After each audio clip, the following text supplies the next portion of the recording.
So while people are trickling in, we'll just start by introducing ourselves. I'm Ashley Kortnehaus. I am the mental health counselor here at Monmouth Regional High School. And I'm Dara Jarosz. I am the student assistance counselor here. Students call me Mrs. Jarosz, sometimes Mrs. J for short. We also are giving away giveaways for your attendance this evening. So if you haven't already filled your name out on the piece of paper, one of our guidance counselors, Dan, will have a basket, walk around, just raise your hand up. Flag him down because we've got some good stuff here that you can walk away with this evening. Go ahead. Okay. So my role here in the school is to provide education, assessment, counseling, referral services for students that are at risk for using substances. The reality is that all teenagers are at risk for using drugs by the time that they are a teenager, just by the nature of being a teenager. My educational background is in the field of addictions, and I'm certified to work in a school setting. I provide counseling so that young people can learn healthy ways to cope with life problems so that they don't turn to substances as a way to cope. And as I said, I'm Ashley Kortnehaus, the mental health counselor. I am also a licensed professional counselor in the state of New Jersey, so I am clinically licensed to practice. I do work here full-time, but I additionally have couple part-time jobs. I have my own private practice, and then I also work with mobile response units around the state. So you will have Monmouth Cares outside. They have a table outside here. So I work alongside CMO units and mobile response units to provide crisis counseling to students in the community. My specializations are typically in trauma as well as working with anxiety and depression, but Mrs. Jarosz and I, we meet with students for a variety of reasons here, and you can see some of the things that we work with students for up there. Really the main things that I'm noticing, at least working in a school, and Ms. Jarosz, chime in if you disagree or have additions, we're seeing a lot of substance use issues. We are also seeing a lot of anxiety, depression, suicidal ideation. And since COVID, we have seen a drastic spike in grief, trauma, LGBTQ issues. We also have a lot of social skills. You know, a lot of people are lacking in the social skills right now from being in quarantine. So as Ms. Jarosz said, we do provide referral services as well. So we have some community members as well as parents, right? So we're going to talk a bit about the services that are offered at our school, but please keep in mind that if you have students that go to another school, you know, these services are offered at other schools as well. So every single high school student does have a school counselor, every single one, and all of our students here additionally have access to both myself and Mrs. Jarosz. We have something that some other schools don't necessarily have, which is a guidance intervention specialist. It's a fairly new position, and that counselor is also in place to help all students, but we do primarily have juniors and seniors seeing her. That's to help with credit recovery, some organizational skills, things like that. And then if your student or you have a child that is classified and has an IEP, an individualized education plan, they will also, in addition to all of these services, they will also have a case manager through the child's study team.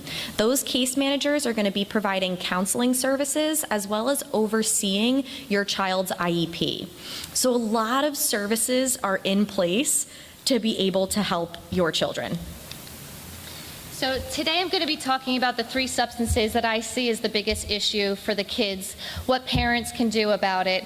Ashley's going to discuss some of the warning signs to look for when your child is struggling emotionally and how to live with somebody who is suffering from mental illness. We also both have websites on the guidance page at the MRHS website, and we have a wealth of information there. We'll also upload this presentation there in case you missed anything tonight. Drugs can be scary. We as parents are scared for our kids. Today I'm going to discuss what I see as being the most significant issues, and that is alcohol, vaping, and marijuana. Too often I hear people saying, well, at least they're just drinking alcohol, they could be doing something worse. Or at least they're just vaping nicotine, it could be marijuana. I'm here to share with you that a drug is a drug is a drug. There is risk with every substance, and the risk for addiction, injury, and death for our children is even greater. Each person's brain is a unique fingerprint, and the design for that fingerprint, the way that the brain is mapped out, the way that the brain communicates with itself is all developed during the teenage years. Does anyone here know at what age the brain reaches full maturity? Close? It is 21. That is why the drinking age is set at 21. So the brain does not finish its maturity, its process of learning how to map out its fingerprint until around the age of 21. On a side note, does anybody know at what age the brain starts declining? 20. 35. They measure that by the amount of gray matter that starts building, and that happens around age 35. So the colorful areas of the brain in this picture show neural activity. We know with certainty that the brain is going through an incredible period of development during the teen years, and we know with certainty that the brain in particular is more vulnerable to the effects of alcohol and drugs during this time. In the short term, their memory, ability to concentrate, mood and emotions will be affected. The long term, while they're still identifying what all these long-term results are, we see that the child's natural ability to experience pleasure is being affected, and that further fuels their need and desire for drugs, which brings me to addiction. Many of us share a false assumption of what addiction looks like. We have this stereotypical image that is often misleading and can cause harm. A human being struggling with substance use is not a homeless person living under a bridge using a substance like heroin, or a teenager that's stealing from their parents, getting arrested or kicked out of the house. Rock bottom is a term that we sometimes hear, but what really is rock bottom? What may be rock bottom for one person could be completely different for somebody else. Many young people deny that they're actually addicted to drugs because they don't fit into the false image that's out there. Many parents delay helping their child because they're unsure of what the real signs of addiction are. We define addiction as any time you continually use a substance despite negative consequences. So if you discover that your child is using, they say that they're going to stop, and then you find them using again, that is a sign of addiction, because getting into trouble with appropriate consequences should be enough to stop the behavior. And if they don't, maybe it's just because they can't. Addiction is a progressive disease, and while treatments are available, there is no cure. Intervention while they're young is our best resource. So what should parents be looking for? It is much easier to turn problematic behavior around when warning signs first surface, rather than wait till a situation fully escalates to crisis. You may start to notice them avoiding eye contact while talking to you, ignoring or breaking the curfew, acting irresponsibly, frequently asking for money, stealing, locking their bedroom doors, making secretive calls, isolating from others, quitting a sports team that they were once dedicated to, damaging relationships with family and friends, lying about silly things for which there should be no reason to lie, and you just look at them and say, why? Alcohol. Now that you understand a little bit about the brain and you understand a little bit about addiction, I want to talk to you about the substances in particular that I hear often in my office with students. Kids drink to get drunk. Regardless of how tall your teenager is or the amount of facial hair they might have on their face, their brain is not developed. They don't have the life experience that we have. They are not adults. Therefore, their motivation to use substances comes from a different place. You're not going to find a group of high school students sitting around on a Friday night, sipping a glass of Cabernet and talking about the flavor. They use substances to feel different. Under the influence of alcohol, teenagers lose their inhibitions. They become flirty, they become touchy, and unfortunately, so many of them are having sexual experiences that they're not ready for, the aftermath of which can last a lifetime. If you don't know this, a red Solo cup has lines to measure the alcohol. One shot is equal to one glass of wine is equal to one beer. Where do you think most teens fill that level to? Alcohol and water are the only two substances that your body does not have to digest. So they go immediately from the stomach, through the lining, and into the bloodstream, and then straight to the brain. The bubbles that are in carbonated drinks, they actually push alcohol through the lining even faster, so you feel the effects quicker. For example, a rum and Coke, or the carbonated seltzers that are very popular right now, a person will feel the alcohol hit them quicker. Mixed drinks are what most teenagers are having at parties, and it takes a little bit longer to feel the effect of a mixed drink. This is because your body has to digest something first. So for example, if a child was drinking orange juice and vodka, your body would have to digest the juice first before it could push the alcohol through. So there's a slight delay in the feeling of intoxication, and this often leads teens to drink more when they're drinking on mixed drinks. The average teenager drinks 4 to 6 drinks in an hour. Alcohol poisoning is a real thing. If your child is throwing up from alcohol, this means their blood alcohol level has gotten them to the point where they are being poisoned. Our body rejects substances when it's poisoned by throwing up. In New Jersey, we have a law called the Good Samaritan Law. If someone you are with is poisoned by alcohol or drugs, and you call 911 to help them, you are free from prosecution. You cannot get into trouble even if you supplied the drugs. If you do not call and the person dies, you can be charged criminally and civilly with their death. I do go into our health classes. We have a health curriculum in which the health teachers speak to our students about the substances and the dangers. But I also visit our classes.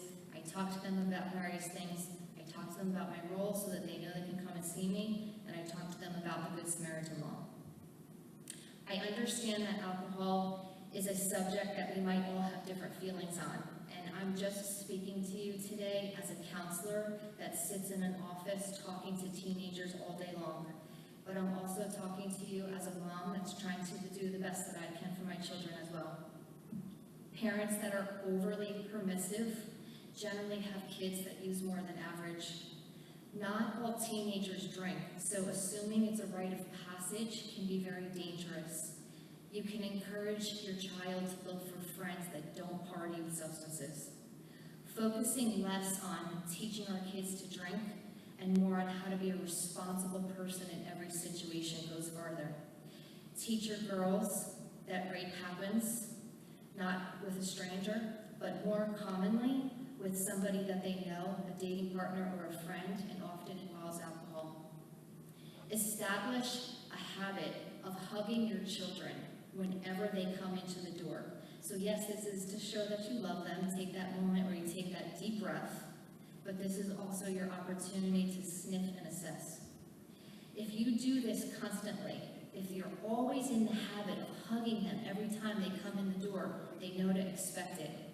Teenagers report to me that when they know their parents are going to hug them when they walk in the evening, they do less or don't do substances at all. Role play refusal skills with them. We assume they know how to say no, but they really don't. I role play often in my office with students.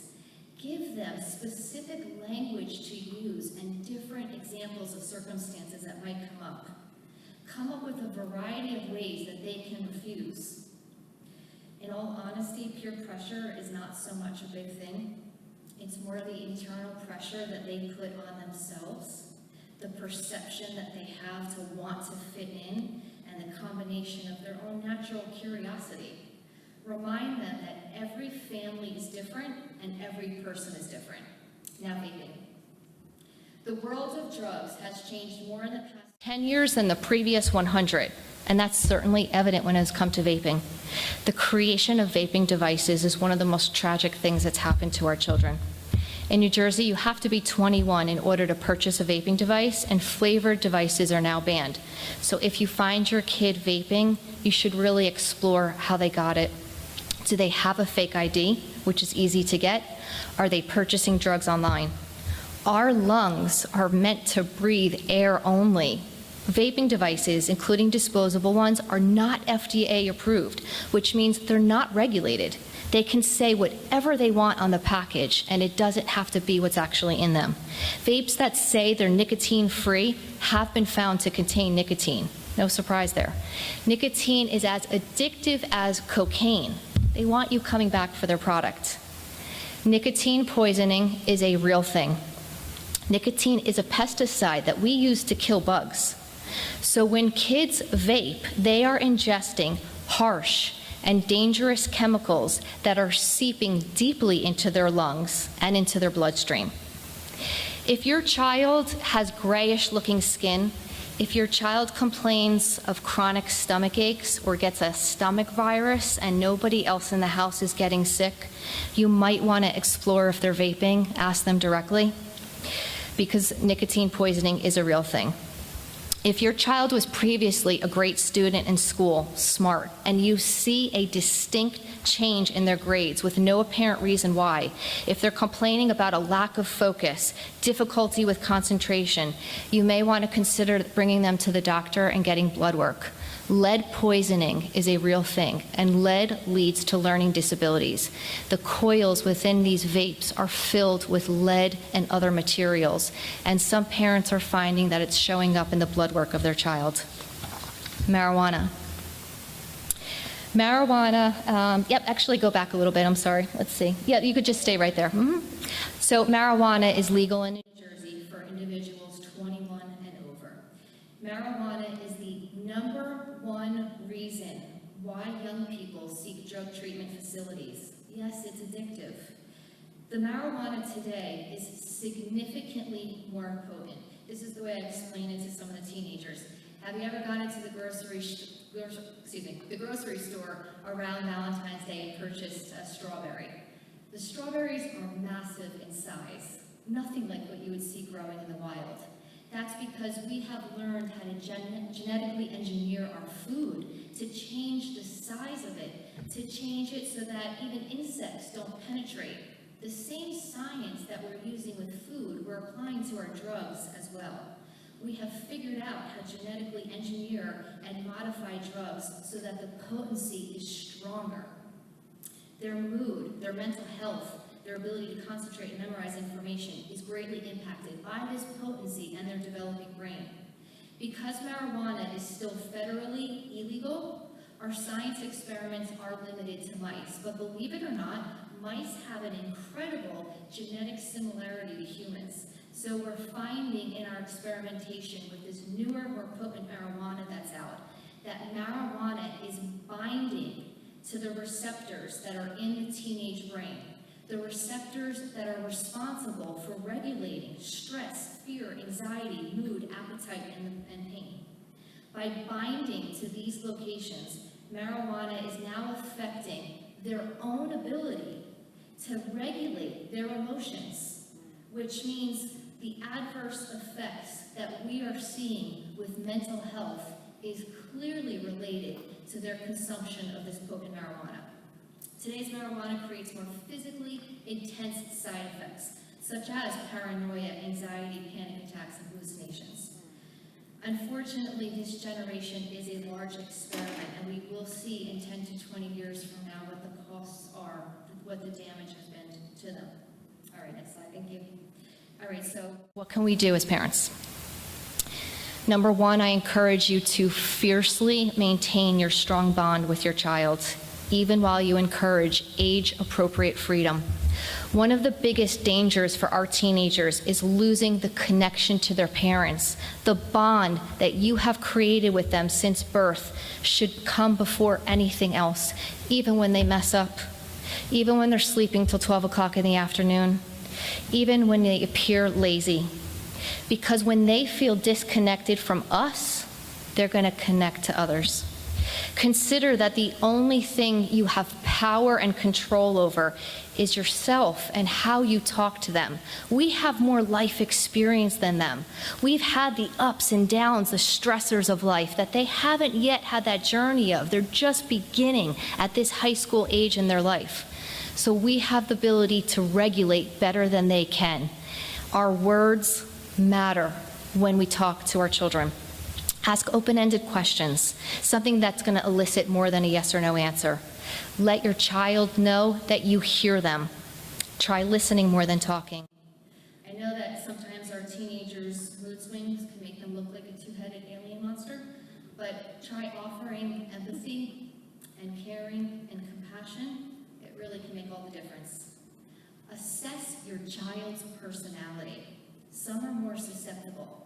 Did you have that child when the birthday cake was lit with a candle and they seen it and they wanted to touch it, and you said to them, don't touch that candle, you're going to burn yourself, it's going to hurt you, it'll get infected, you go to the doctor, you get a needle, and they look at you with fear and never touch the candle?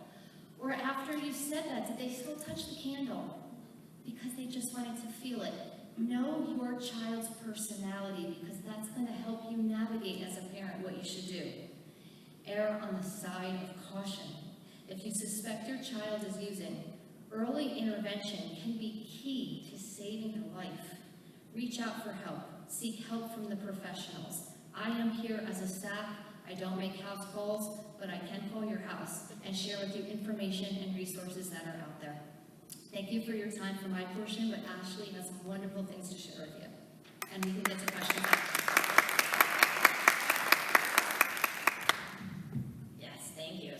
I know this is a lot of information that we're throwing at you. We are also recording the presentation. We will have everything posted up on our website as well.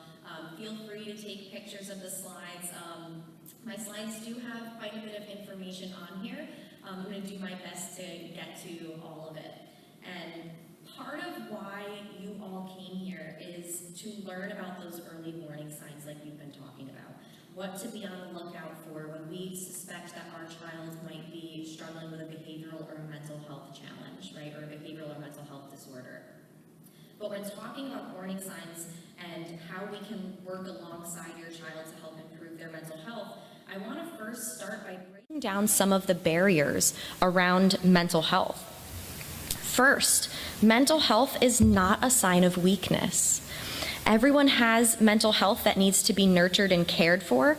Some people do struggle more than others, but generally, people who struggle with their mental health, they can still hold a job. They are still functioning members of society. And so it's not also all in your head. It's not all a made-up issue as well. I hear that quite frequently. So mental health disorders actually have scientific evidence that is backing it, that shows a connection between the chemicals that are in our brain, similar to like what Mrs. Jarosz was talking about, and the chemicals that run throughout our body and how that is connected to our mental health. When a person is lacking dopamine or serotonin in the brain and in the body, it is likely that they will suffer from anxiety or anxiety symptoms or depression or having depressive symptoms. I'm sure some of you maybe have heard of the term SSRI or an SSRI medication, SRI medication. What that actually stands for, an example of that is actually Prozac. I'm sure we've heard of that, the happy pill, right? A lot of doctors call it. And that is an SSRI, and it stands for Selective Serotonin Reuptake Inhibitor. That's a mouthful, right? What that basically means is that the medication is going to prevent serotonin from being reabsorbed into the body and into the neurons in the brain. What that means is that there's going to be more serotonin left over running throughout your body to help you regulate your emotions, to help neurons transmit messages between one another. We need serotonin in the body to help us regulate our emotions, be able to connect our thoughts, see reality for what it actually is. So keep in mind that mental health is not always just something that we can snap ourselves right out of. It's not always so easy to get over some of the issues that we're facing. Some issues can be easily overcome, absolutely. Some things are situational. But when you do struggle with an actual mental health disorder, it can take a long time. It may take going to therapy or being on medication to really overcome and learn how to work through those challenges.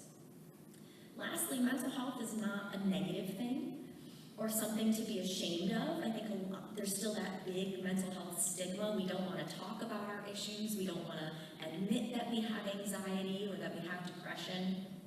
But keep in mind, we all struggle. We've all been through struggles, and we have, everyone, mental health that we need to care for. We would not shame somebody for taking insulin to help with diabetes. We would not shame someone for going to the doctor to mend a broken body part. But why do we shame people or have that shame and that guilt when we talk about mental health and getting mental health treatment? A popular saying, I say this to my clients and my students all the time, is it's okay to not be okay. And I think we need to say that a little bit more to ourselves and to our children and to just people that are in your life. We cannot truly appreciate the good in our life without experiencing some of the bad, right? Or the easy times without also struggling a little bit and having some of the hard times. So mental illness, it is difficult. It's hard to talk about.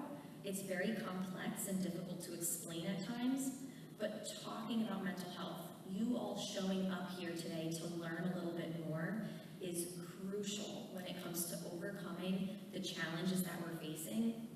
And mental health is something that will improve over time. It can change over time if we do put that work in. So an important part of the healing process and really helping your children is to first learn to gain some self-awareness. What is going on, right?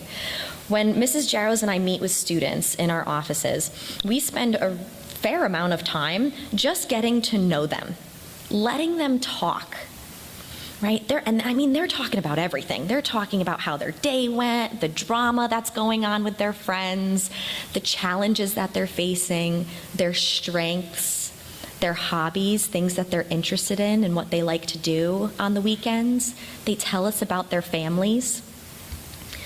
Discussing self-awareness and learning about our triggers and our warning signs, becoming self-aware of triggers and warning signs, is often where we're going to start with clients. And like I said, I do work with clients outside of the high school setting as well. I work with grown adults. So this is also advice for you all if you're struggling with your mental health. Right? We want to first start by developing some self-awareness as to what's going on. So let's talk about triggers first. A trigger is something that sets you off, right? Just like on a gun, the trigger sets off the gun, right? Triggers are going to be something that is going to provoke an unwanted, maybe uncomfortable emotion, right? Or maybe having like a negative behavioral response to something. And a trigger could be anything. It could be a person, a place, a thing, an activity, an emotion. It could be anything. And it extends beyond something that just makes you feel a little bit uncomfortable for a short period of time. I watched a show over the summer called Secrets of the Zoo. It's on Disney+. I highly recommend it. It's very cute. But let me tell you, there were some parts of that show that definitely induced some uncomfortable emotions, right? You're watching these animals, sometimes you're laughing, sometimes you're crying, sometimes I got upset. And it is something, this show was something that changed my moods, but it wasn't a trigger, okay? That's something that we want to differentiate between. A trigger, especially when we talk about traumas and things like that, is going to induce uncomfortable emotions, but the response is going to be much more prolonged and a bit more intense than just a little bit of discomfort that then fades. Okay. For example, I do have a client outside of school, obviously, who used to be force-fed food when she was younger, and she was screamed at by her mom. There was a lot going on in the home. Her mom was struggling with, going through active addiction to drugs and alcohol. And she was yelled at every single meal to eat her food. That plate better be clear, right? Over time, certain foods actually became triggers for her and her trauma. For a lot of people, you may look at someone or look at something on your plate and a stuffed pepper, right? Nice cooked stuffed pepper, it's not going to produce a panic attack, right? But for this client, it did. She couldn't look at certain foods or eat certain things or do certain things during the day without being brought into a full-blown panic attack. Okay. The reason I mentioned triggers in this example is because sometimes you may notice that your child is getting upset over something, and you might think it's the silliest thing in the world that's causing them to feel upset. It's this tiny thing, like, really, you're upset over that? that person said that to you, right?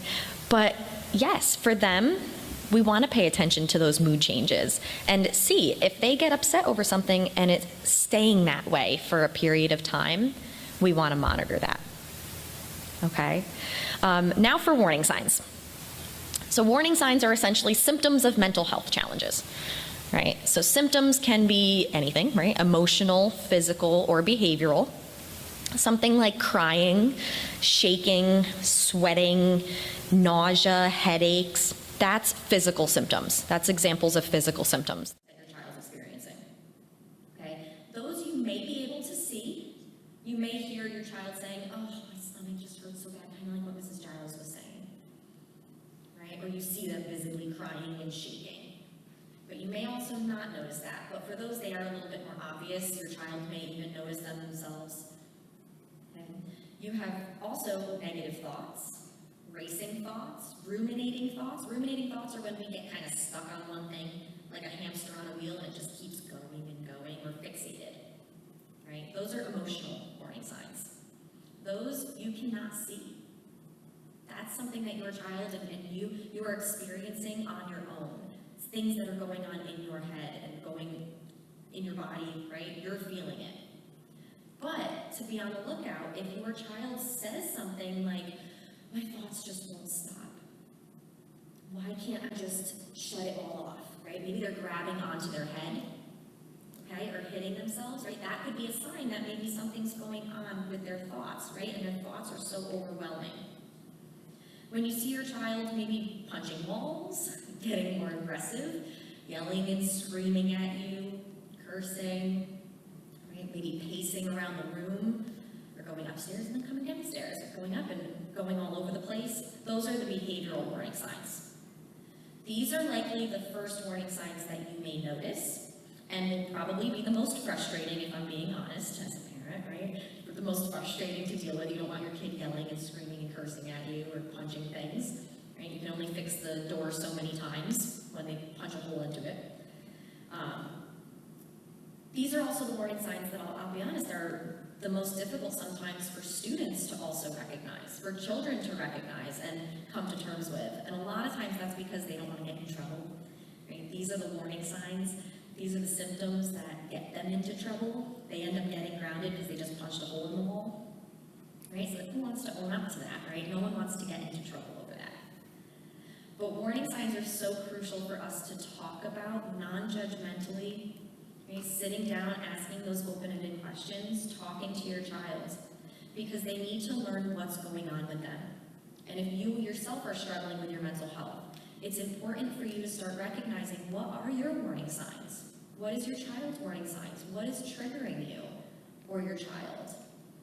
A lot of times when people don't know what's going on and they have all of these experiences and these feelings going on, they feel crazy.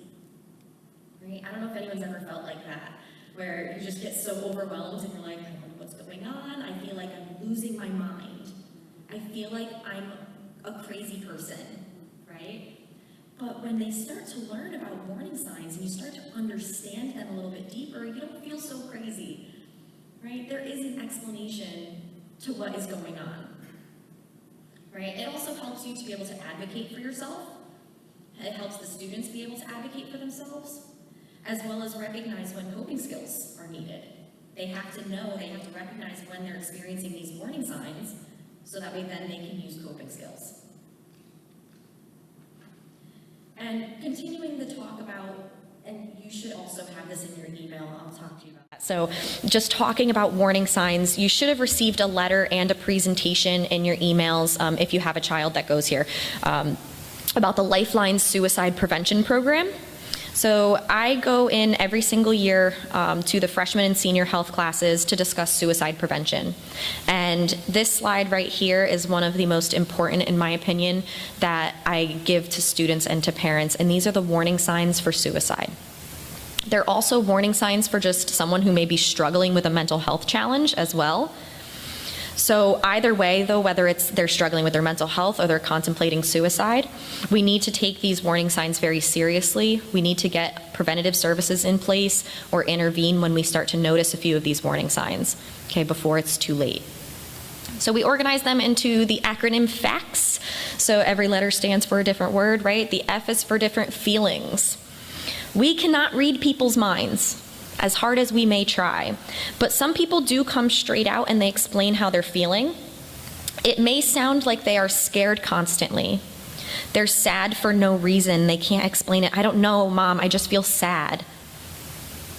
Right? How, maybe they hate themselves, or they feel like they can't do anything right.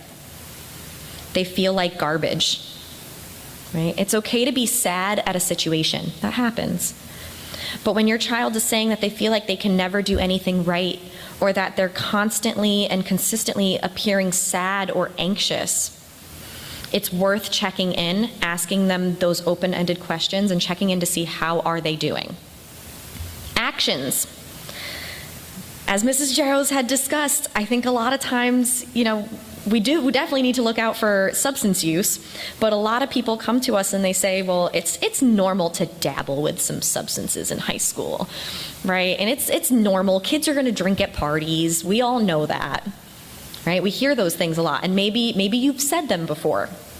But we also have to remember those things that Ms. Jarosz talked about, that substances can make you more impulsive. They can, a lot of those substances are depressants, right? So when you are depressed, taking a depressant, not an antidepressant, right, it's going to make you more depressed, right, which is the last thing that we need. And I hear a lot from students, and I start educating them on this, and they say, but Ms. K, I'm a happy drunk. I'm a fun drunk, right? You hear it. Or, but I'm so giggly and excited when I'm high. Well, those substances are also depressants, right? And the come down off of them doesn't help you to improve, right? Sometimes you end up feeling worse. Most of the time you end up feeling a bit worse, right? And again, we don't want to make a child who is contemplating suicide or who has issues with self-harm or depression more depressed or more impulsive. That's the last thing that we need. The brain is also still developing, so I'm not going to obviously repeat everything that Ms. Jarosz just said, but I hope you can see that connection between what she had presented and mental health and mental illness, as well as suicide. We want to look out for risky behaviors as well, not just substance use, but just your child engaging in risky behaviors, risky sex, sexual behaviors, right? Stealing, sneaking out of the house.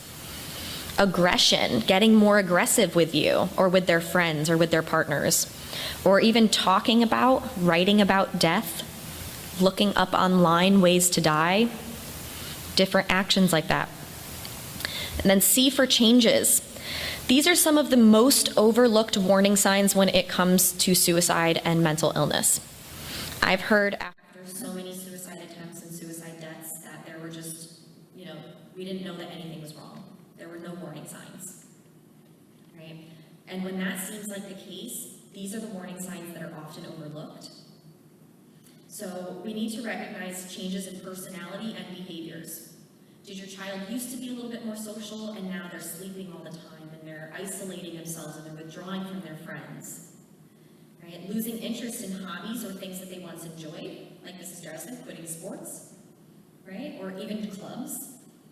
They're not working anymore, they quit their job.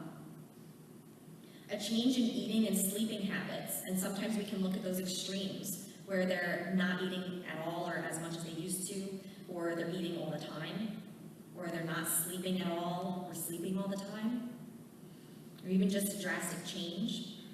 And then observe if they suddenly improve after a prolonged period of feeling down and depressed. Many people get hopeful when we see that drastic improvement. But this could also be an indication that they're using substances to cope, that there's a more serious mental health issue going on. Something like bipolar is categorized by a period of being depressed and isolating and in a very low place, and then you have that kind of sudden spike, right? Or maybe they finally have an answer to their problem.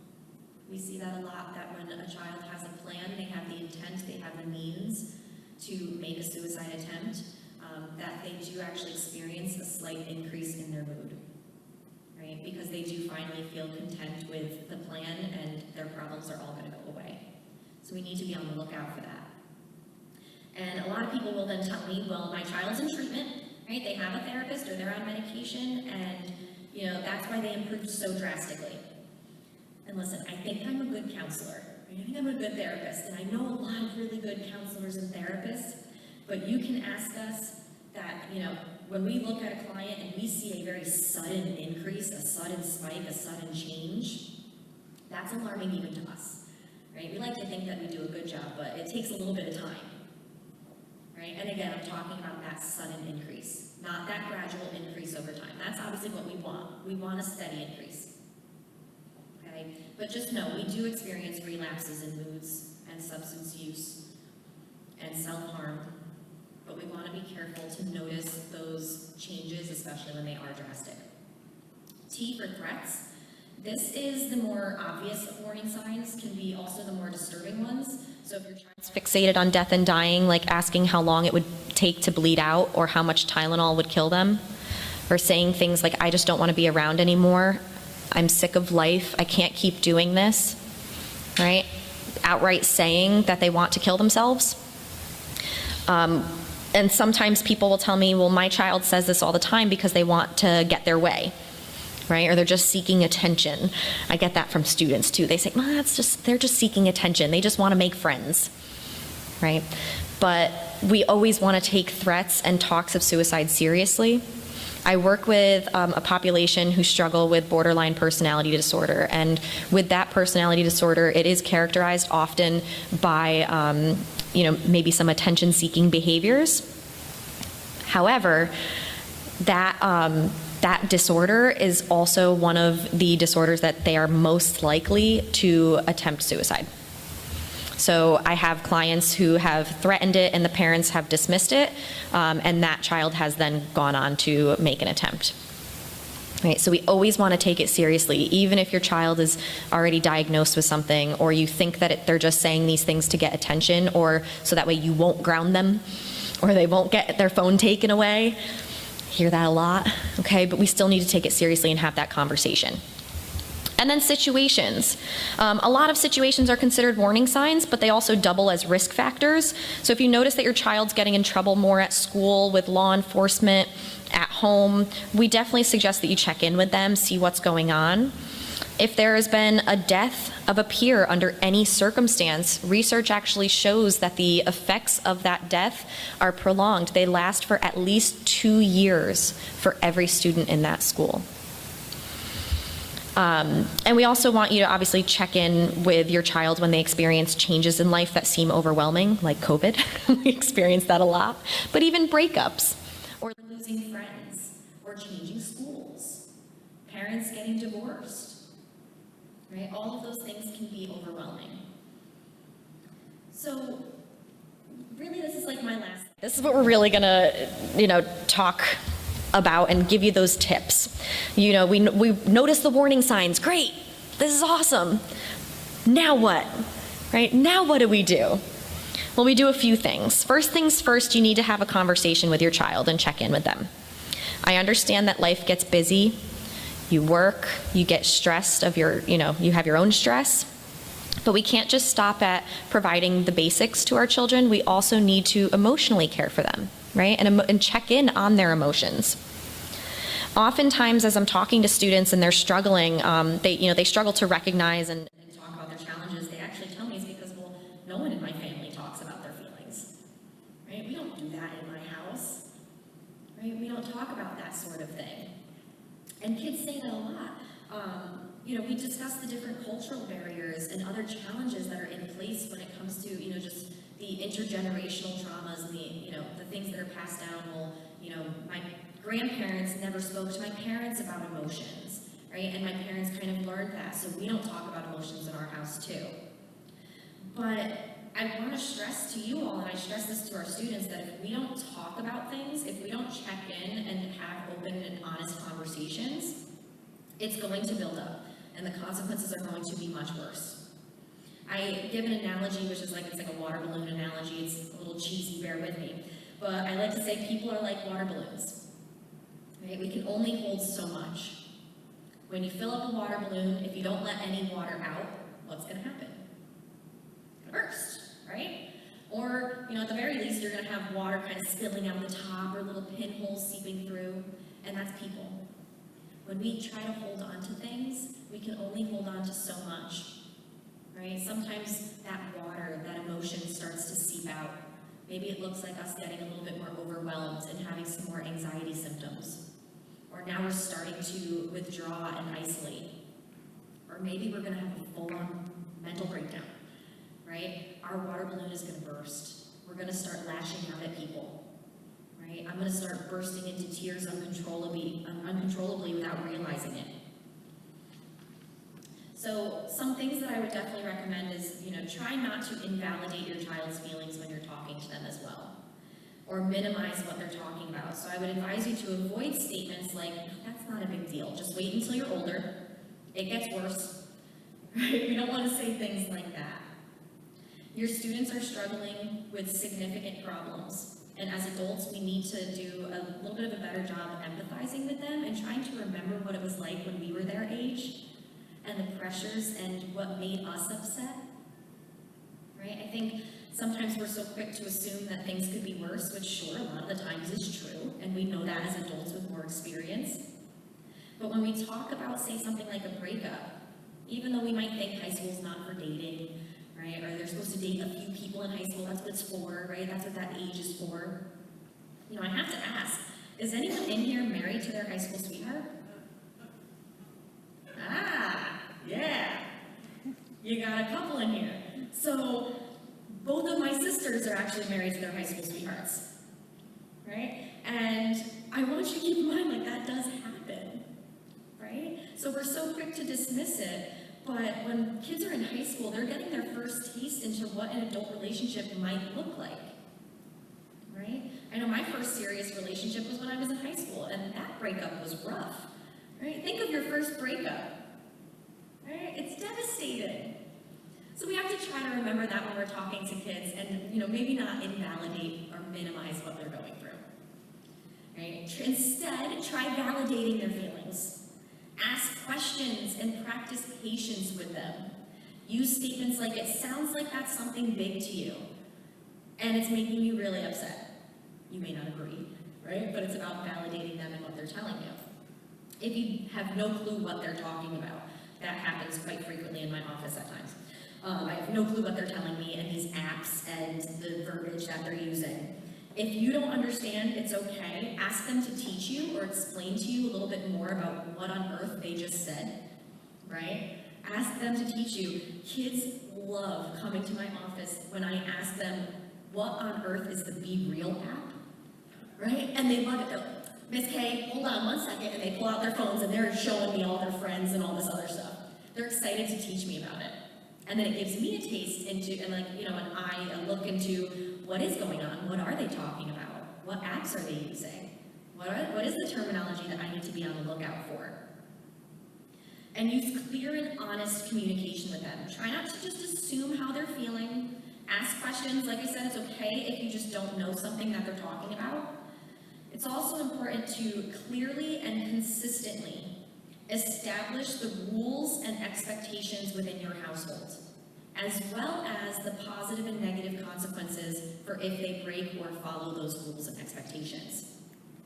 Do not also assume that your child knows what the rules and expectations are, because I can tell you it's going to vary. If you have, I'm sure maybe some of you have multiple children of different ages, it's going to vary, right? The rules and expectations are going to change based on your child's age, right? And from year to year as they grow.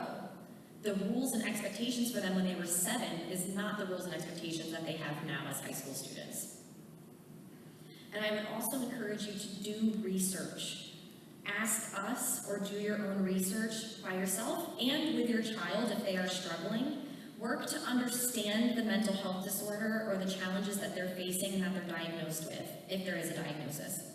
If they don't have a diagnosed disorder, but are just struggling with their mental health, that's where I would say work with your child. Understand their triggers and warning signs like that slide I had up before. Have that conversation. We want to work with them to identify coping skills for the symptoms that they're experiencing. So talk about, I always say 3 things to talk about: triggers, warning signs, and coping skills. Those three things are huge, right? And this might mean if your child is struggling that you do set them up with therapy. Like we said, we have the tables set up outside with community resources. So it may mean getting them a mental health professional that they can go and talk to. In some cases, maybe medication is also needed. In this scenario, I would definitely suggest that you find a pediatric psychiatrist as well, instead of just taking the child to the pediatrician.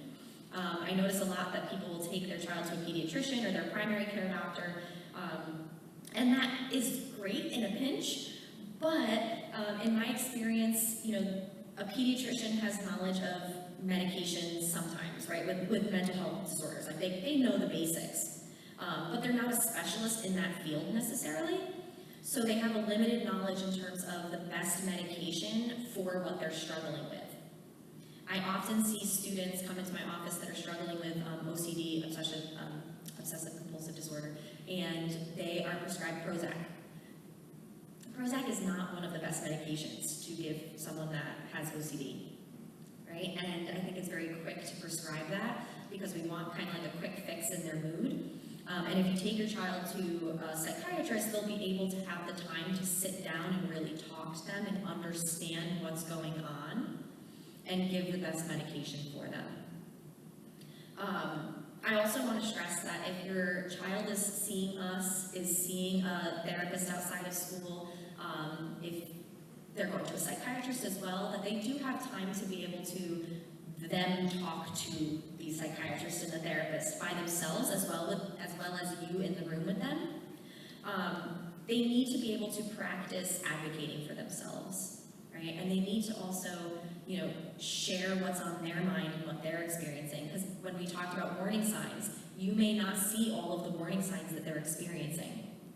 I just came from a meeting with a client actually, and the mom was like, oh yeah, her anxiety's getting better. And she looked and she was like, no, it's not. She had all these emotional warning signs that her mom couldn't see. And so it was important to have that conversation. And also I would say, try not to compare your child to other people or other children. Every child is different, and they're going to handle their challenges differently. They probably also compare themselves enough to everybody else around them, so they don't really need our help doing it, right? And last, as a parent, just in general, focus on your own mental health and caring for yourself.